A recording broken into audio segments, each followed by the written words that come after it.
గురువుగారు, పంచాక్షరి మంత్రాన్ని అనుష్ఠానం చేయటం వల్ల కలిగే ప్రయోజనం ఏమిటి? పంచాక్షరి మంత్రాన్ని తనను ఆరాధించినటువంటి సుశీల అన్నటువంటి కన్యకామణికి బోధించాడు దుర్వాస మహాముని. కాశీరాజు కూతురైనటువంటి సుశీల చాతుర్మాస్య దీక్షలో ఉన్నటువంటి దుర్వాస మహామునిని తండ్రితో పాటు తల్లితో పాటు సేవించింది. ఆమె భక్తికి సంతోషించిన దుర్వాస మహర్షి ఏం వరం కావాలో కోరుకోమన్నాడు.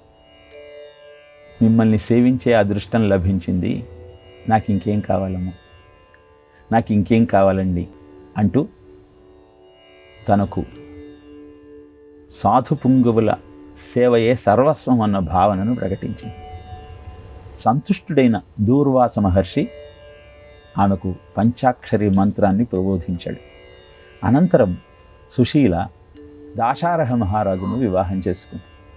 వివాహమైన తరువాత దాశారహ మహర్షి సుశీలకు ఏకాంతంలో కలవబోతున్న సమయంలో, దీక్షలో ఉన్నాను, పంచాక్షరి మంత్రాన్ని అనుష్ఠానం చేస్తున్నాను కాబట్టి దూరంగా ఉండండి అని అడిగింది.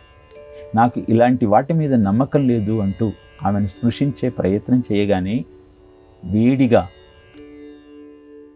ఆమె స్పర్శ తగిలింది దాశారహ మహారాజుకు. ఏమిటిది అని, నాకు తెలియదు, ఇది పంచాక్షరి వ్రత మాహాత్యం కావచ్చు, పంచాక్షరి మంత్రాన్ని పఠించటం వల్ల కలిగిన పరిణామం కావచ్చు అని తెలియజేసింది. అప్పుడు నమ్మకం కలిగిన దాశారహ మహారాజు నాకు ఆ పంచాక్షరి మంత్రాన్ని ప్రబోధించమంటూ అభ్యర్థించాడు. భార్య భర్తకి ఉపదేశం చేయటం శాస్త్రీయం కాదు, మీ గురువైన గర్గ మహర్షిని ఆశ్రయించండి అంటూ ఉపాయం చెప్పింది సుశీల. గర్గ మహర్షి దగ్గరికి వెళ్ళి ఆయనను అభ్యర్థించాడు పంచాక్షరి మంత్రాన్ని ప్రబోధించమంటూ. కరుణామయుడైనటువంటి గర్గ మహర్షి పంచాక్షరి మంత్రాన్ని ప్రబోధించి అనుష్ఠానం చేయమన్నాడు. కానీ దాశారహ మహారాజు ధ్యానంలో కూర్చున్న మరుక్షణం అనేకమైన కాకులు ఆయన దేహం నుంచి వచ్చి అక్కడ ఉన్న నదిలో అంతర్ధానం కావటం గమనించి, నేను ఏకాగ్రంగా కూర్చోలేకపోతున్నాను, ఒక్క క్షణం కూడా అనుష్ఠానం చేయలేకపోతున్నాను అని శోకించి గర్గ మహర్షి దగ్గరికి వెళ్ళి తన బాధను తెలియజేశాడు. గర్గ మహర్షి, అదంతా పంచాక్షరి మంత్ర ప్రభావమేనయ్యా, మొట్టమొదట పంచాక్షరి మంత్రం నిన్ను శుద్ధి చేస్తుంది, నీలో ఉన్న పాపాలనన్నింటినీ ప్రక్షాళన చేస్తూ ఉంది, ఆ శుద్ధి అయిన తరువాత నీకు మంత్రసిద్ధి కలుగుతుంది అని తెలియజేశాడు.